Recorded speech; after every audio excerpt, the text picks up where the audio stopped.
90. As it turns out, so apparently the feds show up if you post those lights on TikTok. Last week I posted a video about those 12 lights that I saw fall out of the sky on my way home. Not at the same time, they fell individually.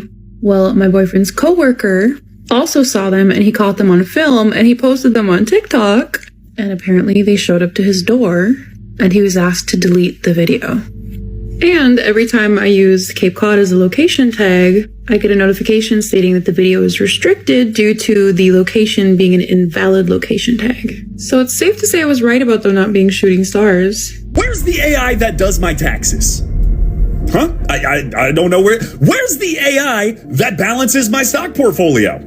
Huh? Where's that AI? Where's the AI that helps unemployed people find a job? I guess what I'm saying here is where's the AI that does the crap that humans don't want to do? Because that's the AI that we were all promised. Why does it seem like every tech company on the planet is hell-bent on making the next big AI that does something like write screenplays, or make music, or write books, or create art? Because newsflash, guys, those are the things we still want to do! Nobody on this planet wants the next Mona Lisa, or Shawshank Redemption, or Bohemian Rhapsody to come from your copyright collage robot. It isn't impressive. It's depressing. Stop developing your AI if all it's gonna do is contribute to a derivative dystopian hellscape, and start developing AI that actually does the crap that humans don't want to do. NASA knows about the waters above. So I've been buying these kids DIY science kits. This one's from Nat Geo, and they partnered with Shmasa to make this science magic kit. So I'm reading the instructions of the experiments, and this one is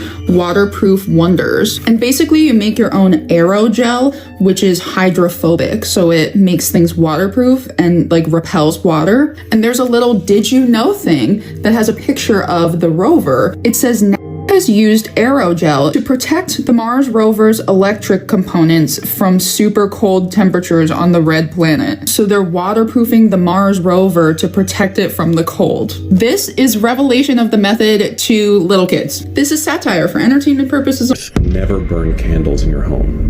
Why not? When you light a candle, you're not just liberating fragrance chemicals, but there also is toluene, benzene, and other toxic chemicals that are known to be human carcinogens through the route of inhalation being released into the air. We don't necessarily need candles anymore, but people use them for religious reasons. There's many reasons to use candles.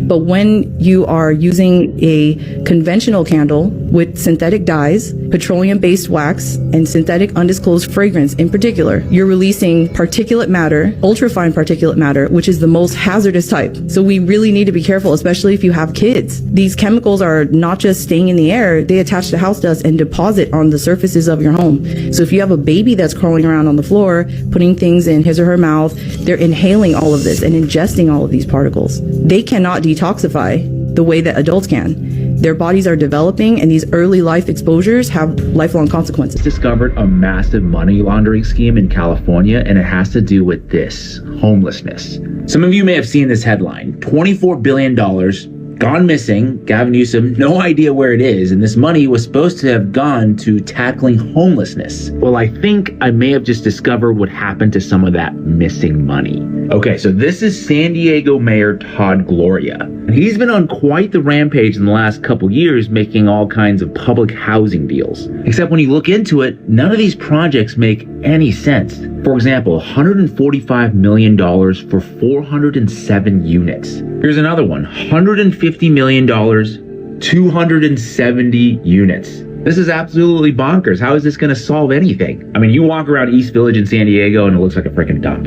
But that's not even the whole thing. It gets even weirder. In all of these public housing projects, there's one investment group that pops up over and over again, which is the Chelsea Development Corporation. Chelsea Development Corporation. Chelsea Investment Corporation. So I go to their website and they say, Chelsea Investment Corporation is focused on creating and preserving high-quality, affordable rental homes.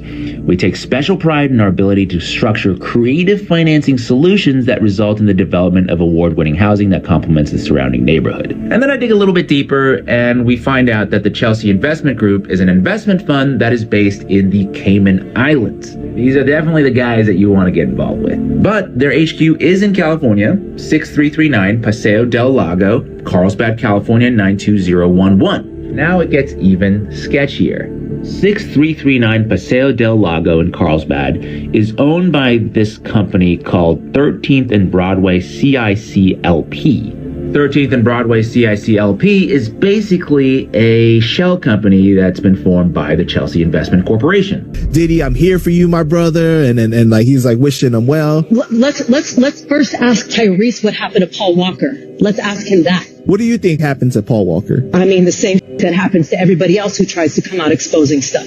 But Tyrese is still alive and standing. I didn't know that Paul Walker was exposing things. He was, I guess, he was in partnership coming out with a documentary about child trafficking. Oh, wow. Parties are the hottest ticket around. They won't even give me a permit for the parties, man. They don't want me to throw the parties no more. But we ain't gonna stop. We gonna keep on having fun, bringing people together from all walks of life. You gonna hear about my parties. They're gonna be shutting them down. They're gonna probably be arresting me, doing all types of crazy things just because we want to have a good time. Rihanna was trafficked to Def Jam. 14 going on 15 years old. Flown over without parental supervision in a private plane by a man who was supposed to be a producer who auditioned her at 3 a.m. in the morning in a hotel room, auditioning at 3 a.m. in the morning, a 14-year-old girl. She was flown to another country. She was taken to Def Jam headquarters. She was left in a conference room alone with Sean Carter for nearly 6 hours alone with no parental supervision. Her father collected a $500,000 check. She has the fastest deal in Def Jam history. Said, we don't sing songs here, we sing artists. And there was this little pause, and I was nervous. But then he said, and we're interested. And there was this sudden feel of relief. But then he said something about a window and a door. Oh, then he said, he said the whole word. I did a lot of homework on your place. He said, there are two ways to leave here, either through the door with the deal signed or through this window, and we're only 20. What's going on? Went to Mars, and these are pictures taken from the NASA website. Now, either there are animals on Mars, or they didn't go to Mars. They just filmed this somewhere else. Now, the book I'm writing right now is all debunks, all current debunks, and it's called The Deception in the Modern Age. Now, I'll show you another photo in this book. Now, we have plenty of people that have bought decent cameras and good telescopes and have seen and filmed and photographed stars through the moon. Now, how are we seeing stars through the moon if it's supposed to be a solid object? Please enlighten me. So now one of the globe debunks, because as I said, this book, it's all about debunking the globe. And there are hundreds of debunks in this book. Now, one of them is lighthouses, because we have lighthouses that shine lights for hundreds of miles and you can see the light. If there was actually a curve in the earth, that light would never go around the ball, right? We have rail guns. Rail guns shoot straight out of the barrel of the gun and they hit their targets hundreds of miles away. If there was a curve, again, the bullet would need to curve around the earth. Please don't tell me gravity. That's ridiculous. That would mean that gravity would have to pull the bullet down about 7-8 inches every single mile. That's ridiculous. Now, this is, of course, in my opinion. Now, the next photo we have, long distance photography, because there are plenty of long distance photos, and I'm talking 400 to 500 miles in distance where you can see the other side clear as day. And when you do the calculations on the curvature of the earth, you can still see it. I mean, there should be thousands of feet of curvature, not to mention the infamous photo of the guy that was in Chicago in an airplane right above Chicago, and he filmed the Rocky Mountains, which is over 1,000 miles away. And I also have some of those photos. Now, there is just so much proof. It's almost endless, in my opinion. What about... Now, in this book, I also talk about how rivers do not flow uphill. And the largest river in the world, the Nile, that actually flows from the south to the north. So how on earth is a river flowing thousands of miles uphill? Well, I'll tell you how. It isn't. And there are these things, they're called canal locks. And what